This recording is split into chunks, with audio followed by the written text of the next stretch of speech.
Bonjour et bienvenue à cette merveilleuse dévotion matinale du mercredi. Nous bénissons le nom de l'Éternel, notre Dieu, le nom de Jésus, pour le salut, la grâce qu'il nous accorde de nous lever ce matin et d'écouter sa parole. Mon nom c'est Bled Betchem. Mon contact appel WhatsApp est le plus 237 695 66 15 25. Ce matin, nous lisons dans Matthieu chapitre 9. Dans Matthieu chapitre 9, nous voyons Jésus se présenter ici comme étant la source de salut. Il va opérer 5 délivrances spectaculaires, tellement profondes et interpellatives que beaucoup de gens se poseront des questions et iront même des contestations. Nous voyons la première délivrance, un homme paralytique qu'on lui amène et guérissant cette personne, il lui dit d'abord premièrement que tes péchés te sont pardonnés. Cette vérité va déconcerter et va surprendre ses contemporains parce qu'à l'époque, ils savaient très bien que le pardon des péchés, n'est-ce pas, ne pouvait pas se faire ainsi. Il fallait apporter des bœufs, des moutons, des chèvres, des béliers et faire l'expiation. Mais le pardon, c'était impossible. C'était quelque chose qui a, n'est-ce pas, surpris les Juifs qui l'écoutaient et cela a commencé à créer une forme de contestation dans ce ministère. Et voilà pourquoi Jésus-Christ va dire au verset 4, il dit, mais connaissant leurs pensées, il va leur dire, mais pourquoi avez-vous ces mauvaises pensées? Qu'est-ce qui est plus facile de dire, tes péchés te sont pardonnés, ou de dire, lève-toi et marche? Eh bien, pour que vous sachiez que le Fils de l'homme a le pouvoir de pardonner les péchés, il dit au paralysé, je te le donne, lève-toi, prends ton brancard et va chez toi.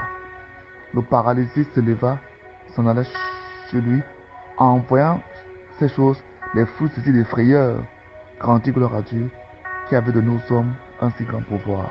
Voyez qu'ici la parole de Dieu nous fait comprendre que Jésus-Christ leur dit, voilà cet homme qui est paralytique.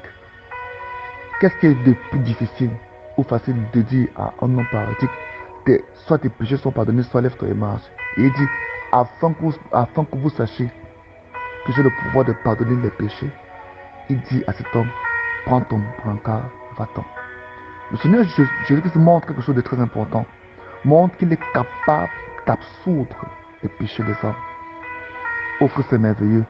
Nous savons que le péché est la base de la maladie. Le péché est ce qui alimente le démon.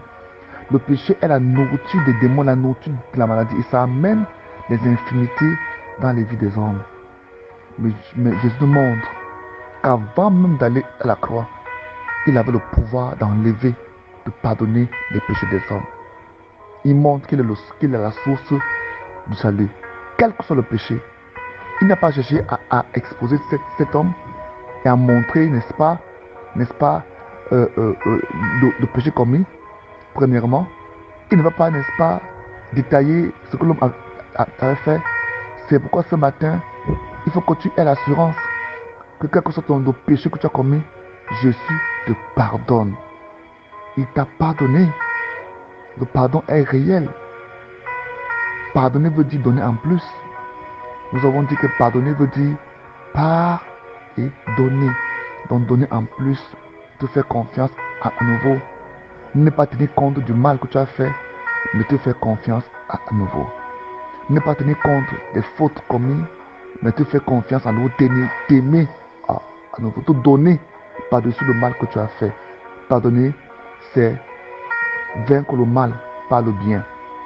Jésus-Christ montre ici dans le livre de Matthieu 9 que, en fait, cet homme-ci était paralytique et que sa paralysie était liée au péché. C'était lié à la faute. Et il montre que la guérison est une grâce. La guérison est un don. Il dit à l'homme, lève-toi, prends ton brancard et va chez toi. Voilà pourquoi il est la source du salut. Il est la source de toute espérance. Tu dois avoir confiance en Jésus. Ne pas lui cacher ta faute. Ne pas lui cacher ta honte. Ne pas lui cacher ta misère. Ne pas lui cacher, n'est-ce pas, ta peine secrète, ta peine honteuse. Il est capable de te guérir. Il est capable de déraciner, de dessoucher ce problème et de te restaurer. Le deuxième miracle que Jésus va faire sera aussi un miracle terrible. Il s'agira de la femme à la perte de sang depuis 12 ans et de la fille d'un certain nommé Jairus dont la fille avait 12 ans aussi. Les deux cas étaient communicateurs parce que la femme qui avait la perte de sang était très riche, mais elle avait tout perdu à cause des traitements médicaux qui coûtaient extrêmement cher. Elle était devenue pauvre. Et quand elle vint vers Jésus, Jairus l'avait dévancé et avait demandé à Jésus de venir prier pour sa fille qui était, n'est-ce pas, mortellement malade. La Bible nous dit clairement que sur la route pour aller chez Jairus, la femme qui avait une perte de sang depuis 12 ans vint par derrière et dit en elle-même, si je peux toucher le vêtement de Jésus, oh mon frère, il est la source du salut. La source, on peut la boire, on peut puiser tant qu'on veut. La femme veut être puisa à sa manière. C'est la manière qu'elle trouva digne de puiser, de boire. Toi, tu peux boire maintenant en écoutant cette parole, en recevant cette parole, quelle qu'en soit ta situation, ton problème. Tu peux boire, quel que soit ton domaine, tu peux boire cette vie. La Bible dit que, à ce moment, une femme qui souffrait d'hémorragie depuis 12 ans s'approcha de lui par derrière, toucha la frange de son vêtement, car elle se disait, si seulement j'arrive à toucher son vêtement, je serai guéri. Voyez qu'elle vit la guérison en Jésus et se dit que si je touche, je vais recevoir. Que vois-tu en Jésus? Parce que je prie ce matin, qu'est-ce que tu vois? Ce que tu vois et crois, tu confesses, tu le reçois. Il dit ici, Jésus se retourna et l'aperçut et il lui dit, prends courage, ma fille, parce que tu as eu foi en moi, tu es guéri. Vous voyez que Jésus n'est pas contre cette femme.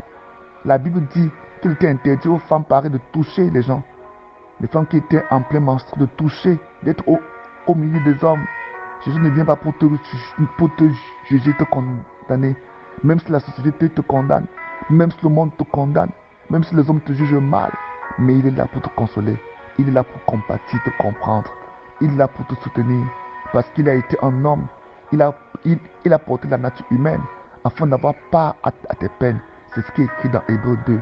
Il a porté la nature humaine afin de s'identifier à ta peine, à ton problème, à ton souci, afin d'être plus proche, afin de te montrer qu'il est digne de ta confiance, afin que tu puisses te faire confiance et te confier à lui de manière totale. Voilà pourquoi il a pris la forme humaine. C'était pour se rapprocher de plus de toi, plus de moi. La Bible déclare qu'à l'instant même la femme fut guérie. À l'instant même tu peux être guéri. À l'instant même. Tu n'as même pas besoin qu'on prie pour toi. À l'instant où je prêche la parole de Jésus, je parle de Jésus, je suis son serviteur. C'est de lui que je parle. Tu peux guérir maintenant. Quelle que soit ta maladie, même si c'est le cancer, même si c'est l'hépatite, même si c'est n'importe quoi, même si c'est un problème d'hypertension, même si c'est n'importe quel problème, même si ce sont des maladies dégénératives, tu peux être guéri maintenant. La femme qui avait la perte de sang crut et elle fut guérie. On voit ici que même la fille de Jairus, quand elle arrive, elle est bien morte, il y a les danseurs, les chanteurs. Jésus leur dit, n'ayez pas peur, elle vit. Même quand la situation est pourrie, même quand elle est désastreuse, il nous montre qu'il est capable de la ramener en bien. Voilà pourquoi il va lever la fille et lui dit, lève-toi. Écoute tout mon frère, que ce soit la paralysie, la perte de sang ou la mort, il est capable. Le dernier point, il va guérir, n'est-ce pas, les gens qui étaient possédés par des démons. La Bible déclare que ces personnes étaient, n'est-ce pas, possédées par des démons qui le rendaient muets. Il va les guérir. La Bible aussi nous parle des hommes qui étaient aveugles et il va leur dire, est-ce que vous croyez que je peux le faire? Ils vont dire oui, nous croyons. Voyons qu'ici Jésus-Christ montre qu'il est disponible. Il est disponible. Même c'est ce à quoi tu tends qui te donne. Qu'est-ce que tu veux qu'il fasse pour toi? Ce matin, il le fait. Quel que soit ton problème, lève ta voix, parle au Seigneur et il le fera. Père, je te remercie pour ces personnes qui m'ont écouté.